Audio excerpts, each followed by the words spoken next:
My mom discovered my salary, then arrived with my spoiled brother demanding I pay for everything. But what I said next made her freeze.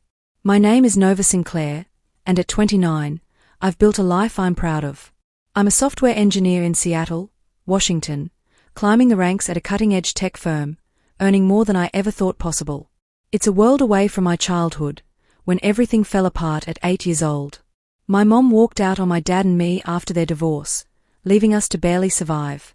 I worked hard, fought for every opportunity, and thought I'd buried that pain for good.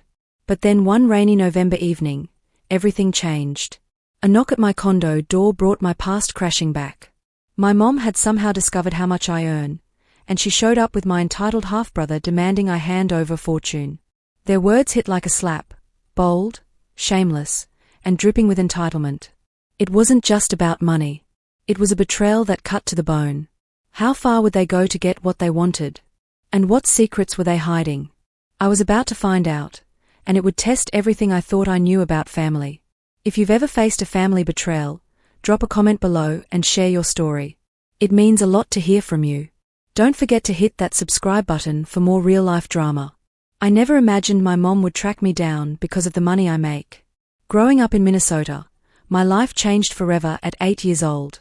My mom, Patricia Whitmore, walked out on my dad, Leonard Sinclair, and me after their marriage crumbled.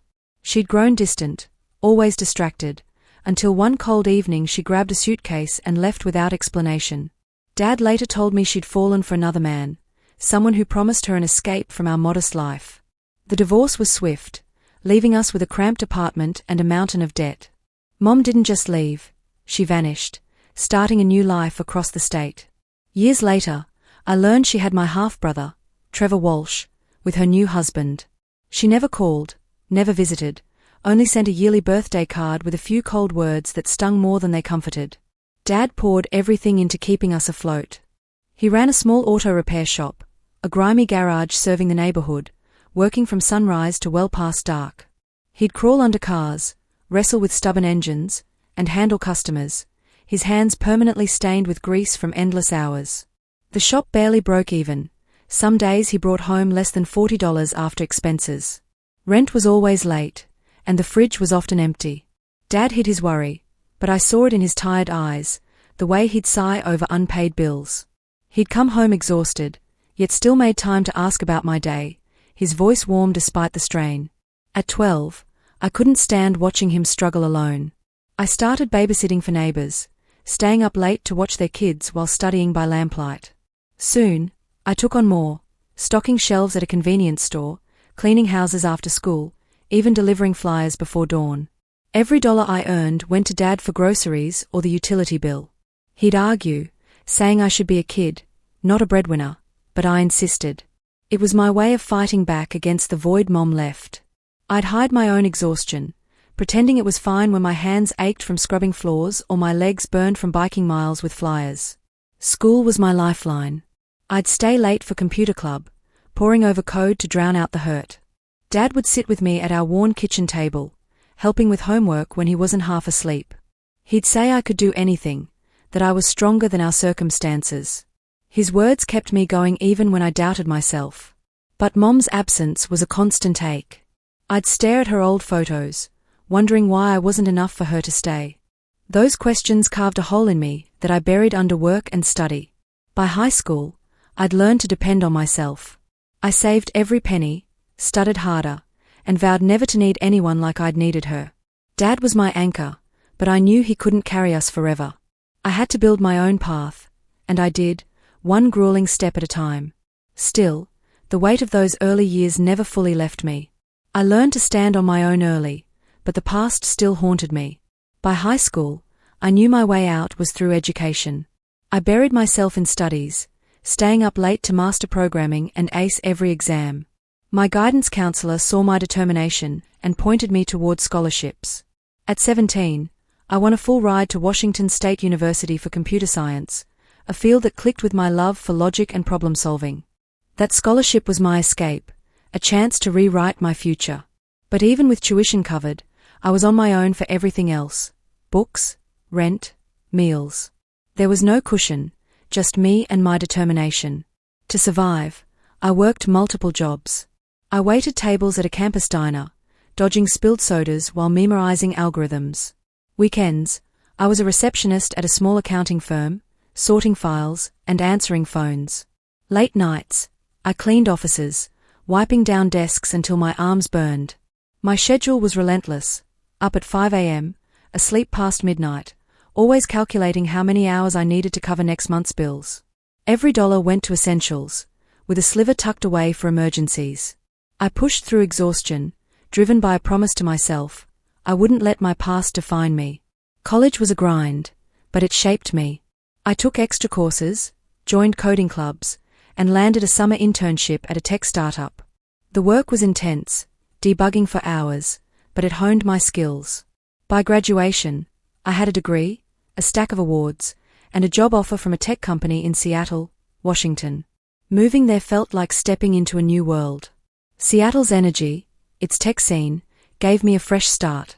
I started as a junior developer, pouring everything into my work.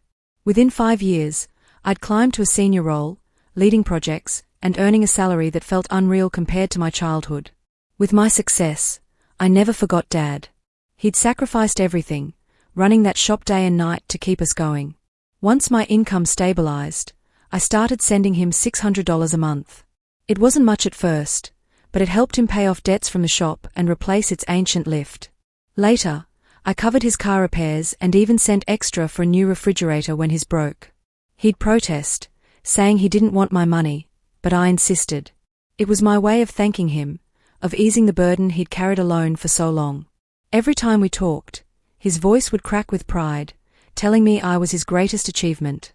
Those moments meant more than any promotion.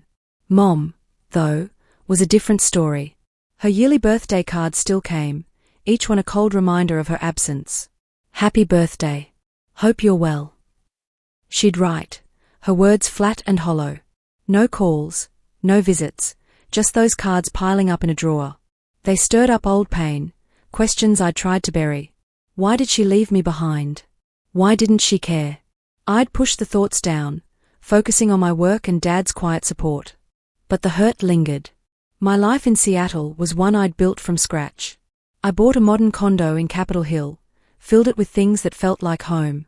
My colleagues respected me, and I found friends who became my chosen family. I thought I'd closed the door on my past, that I'd proven I didn't need Mom. But some wounds don't heal no matter how far you climb. I thought I'd left the past behind until one November evening. One November evening, a sharp knock on my condo door jolted me from my routine. I opened it to find my mom standing there, her smile wide but unfamiliar, with my half-brother Trevor slouched beside her. It had been over 2 decades since I'd seen her face, and the sight hit me like a wave, part shock, part ache. She stepped forward, arms open as if we'd never been apart, her voice dripping with warmth that felt rehearsed. Nova, my sweet girl, it's been too long, she said, pulling me into a hug I didn't return. Trevor barely looked up, his eyes glued to his phone, muttering a half-hearted greeting. We sat in my living room, the space I'd made my own, but their presence made it feel foreign. Mom's eyes darted around, lingering on the sleek furniture, the view of Seattle's skyline through my windows.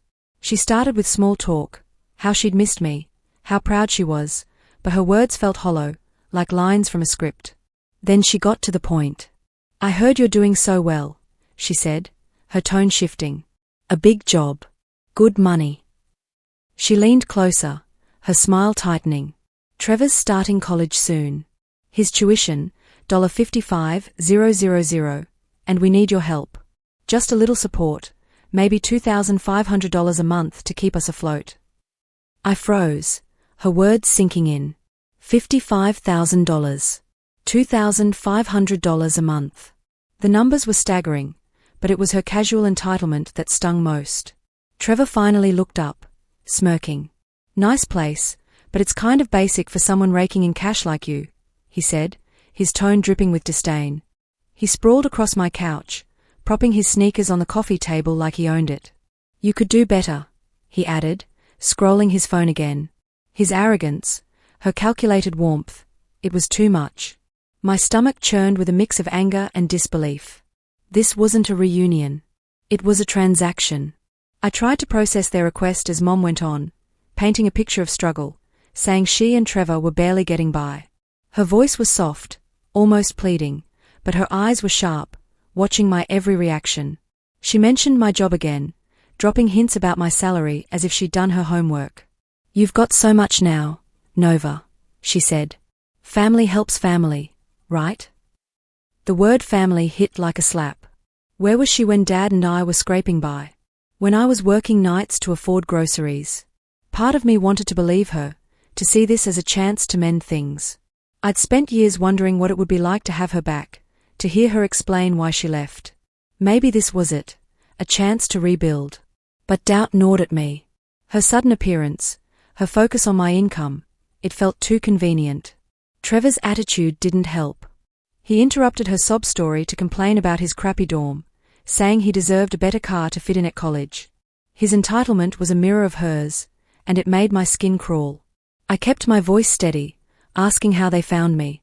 Mom waved it off, saying she'd heard things through old friends. Her vagueness set off alarms in my head. I told them I'd need time to think, that $55,000 wasn't something I could just hand over. Mom's smile faltered, and Trevor scoffed, muttering something about me being cheap. They left soon after, Mom promising to call, her hug lingering a little too long. I closed the door, my heart pounding, torn between anger and a flicker of hope I hated myself for feeling. The next morning, I got a text from my mom. I agreed to meet Mom and Trevor at a busy Seattle cafe, hoping for clarity after their visit to my condo.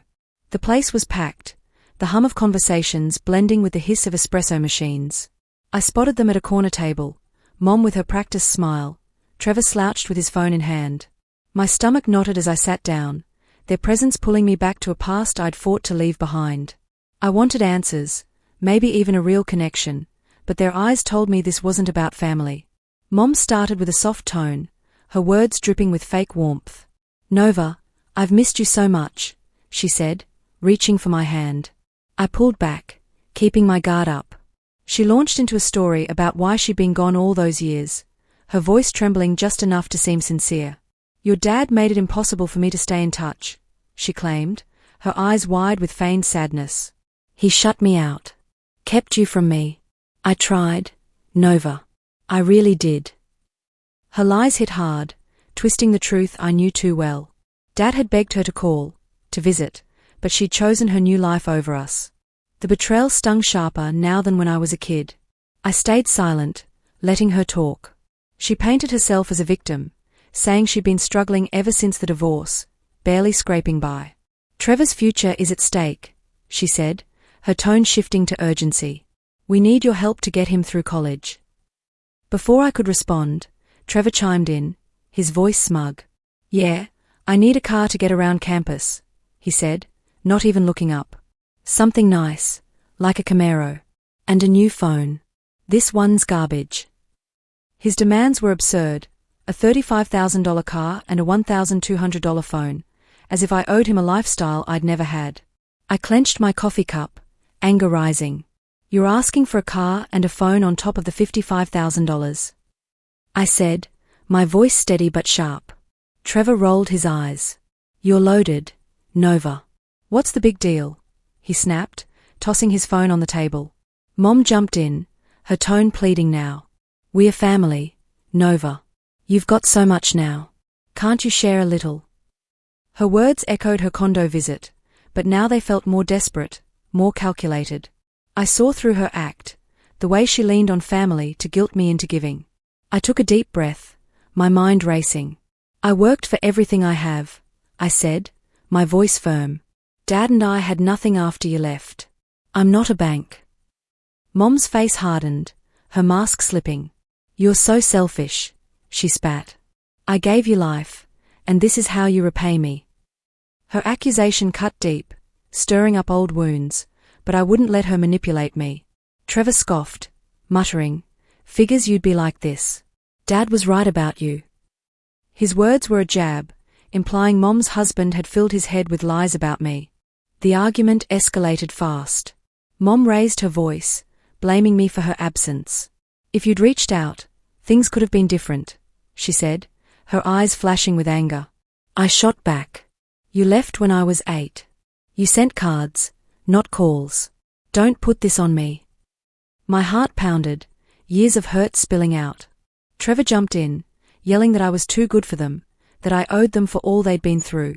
The cafe grew quiet, eyes turning toward us, but I didn't care. I stood up, my chair scraping the floor. I'm done here, I said, my voice shaking with rage. I don't owe you anything. Mom grabbed my arm, her grip tight. You'll regret this, Nova, she hissed, her face twisted with frustration. I pulled away, walking out without looking back, their voices fading behind me. My chest ached with a mix of fury and grief. I'd wanted to believe Mom might have changed, but she was the same, using me just like she'd used Dad. Trevor's entitlement only made it worse. I went home, but they weren't done yet. That afternoon, my condo buzzer rang, pulling me from a restless attempt to work. I opened the door to find Mom and Trevor standing there again, uninvited. Mom's smile was tighter than before, her eyes darting nervously. Trevor leaned against the wall, scrolling his phone, his expression bored but expectant. My pulse quickened. After our blowout at the cafe, I hadn't expected them back so soon. We just want to talk, Mom said, her voice overly sweet, but I felt a chill. I let them in against my better judgment, hoping to avoid another scene. They sat on my couch, Mom clutching her purse, Trevor sprawled out like he owned the place. I stayed near the kitchen counter, arms crossed, watching them closely. Mom started with small talk, asking about my job, but her questions were too pointed. How much I earned, how I managed my money. Then she pivoted, her tone sharp. You're doing so well, Nova, she said. Why can't you help us? Trevor deserves a chance. Trevor nodded, muttering, Yeah, it's not like you're broke. Their insistence felt like a trap, and I kept my answers vague, my unease growing. I stepped away to grab water, leaving them briefly. When I returned, Trevor was at my desk, my laptop screen glowing. My heart sank. He was clicking through my browser, my banking app open. What are you doing? I snapped, rushing over. Trevor shrugged, unfazed. Just checking it out, he said, smirking. Mom jumped in, her voice defensive. We were just curious, Nova. You've got so much. Why hide it? Her words confirmed my worst fears. They were after my accounts. I yanked the laptop away, my hands shaking. You don't touch my stuff, I said, my voice low but firm. I checked the screen. My financial dashboard had been opened, login attempts logged. My mind raced to Dad. Mom had mentioned hearing things about my income, and now this. I opened my email, heart pounding, and saw a forwarded message from Dad's account detailing my job and salary, sent to Mom's address. She'd hacked his email, used his trust to dig into my life. The betrayal hit like a punch, not just to me, but to Dad, who'd never betrayed her confidence. You hacked Dad's email, I demanded, turning to Mom. Her face paled, but she didn't deny it. Instead, she lashed out. Your dad's a failure, Nova, she spat. Running that pathetic shop, dragging you down with him. I had to know how you turned out so well. Her words were venom, tearing into the man who'd raised me alone. Trevor snickered, adding, Yeah, he's a loser. You're better than that. Their cruelty ignited something in me. I stepped toward them, my voice steady despite my rage. Get out, or I'm calling the police, I said, holding up my phone. Mom's eyes widened, her composure cracking. You'd call the cops on your own mother? She hissed, standing up. Trevor scoffed, tossing his phone on the couch. Chill. It's not that serious, he said, but his voice wavered. I didn't back down. You broke into Dad's email and tried to access my accounts. That's serious enough, I said, dialing 911 but not hitting call yet. Mom grabbed Trevor's arm, pulling him toward the door. You're making a mistake, Nova, she warned, her voice cold. We are not done. They stormed out, leaving the air heavy with tension. I locked the door, my hands still trembling, and sat at my laptop. The logs confirmed it. Multiple failed login attempts, a browser tab opened to my bank's password reset page. My training in software engineering made me meticulous. I knew they'd been digging for financial details. Mom's hack of Dad's email wasn't just a violation, it was proof she'd never cared about us, only what she could take. The weight of her actions settled over me, a mix of fury and betrayal. I needed to know how far she'd gone. I called my dad to check the truth. Right after their visit, I dialed Dad's number, my hands still shaking from Mom's intrusion. When he answered, his voice was warm but tired, and I hated adding to his burdens. I told him about Mom hacking his email, her lies about him keeping her away, and their attempt to access my accounts. "She's been lying about you, Dad," I said, my voice tight with anger. He sighed, not surprised. "That's Patricia," he said quietly. "She always twisted things to suit her." He confirmed his email had been compromised. Someone had changed his password weeks ago. It crushed me to hear how she'd violated his trust again, but it hardened my resolve to protect us both. I reached out to my lawyer, Julian Torres, the next day. Julian was sharp, methodical, and didn't mince words.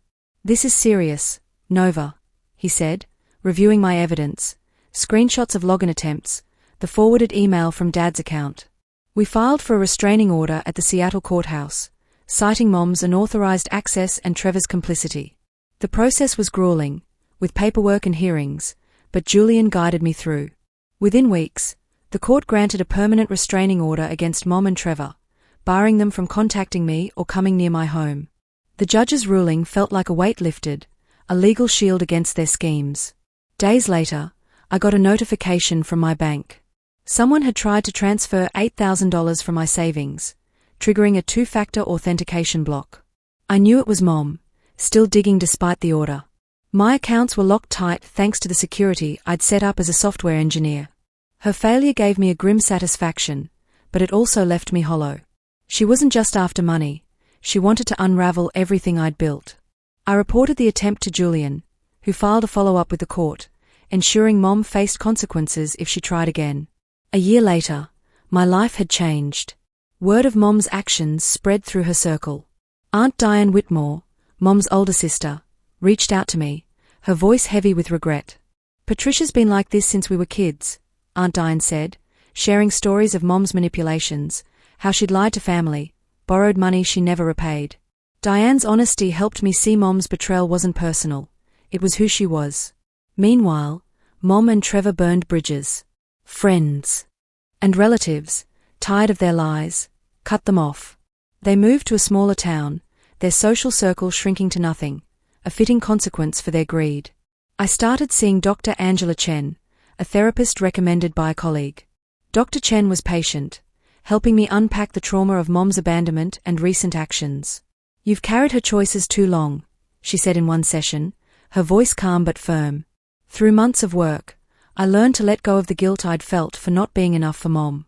I realized her absence was her failure, not mine. Those sessions gave me clarity, a way to heal without letting her define me. Inspired by my own journey, I founded a small charity in Seattle, funneling part of my income to support kids from struggling families. The fund offered scholarships and mentorship, things I'd craved growing up. Launching it felt like giving back to the girl I'd been, scraping by in Minnesota.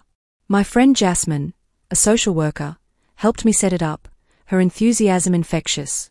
Lily, a fellow engineer, designed the website, and Ethan, my neighbor, spread the word through his community network. Their support reminded me I wasn't alone. Through it all, Dad was my anchor. I often welcomed him to my condo, watching him light up at the life I'd built. My friends, Jasmine, Lily, and Ethan, became my chosen family, people who showed up without expecting anything in return. They celebrated my wins, listened when I faltered, and reminded me what love looked like. One evening over dinner with them, I realized something. I had Dad, and that was enough. Family isn't blood. It's the people who choose you, who respect you, who stay. To everyone listening to my story, thank you for sticking with me. I hope it shows you that family is what you make it, not what you're born into. Choose people who lift you up, who see your worth. I'd love to hear your thoughts. What does family mean to you?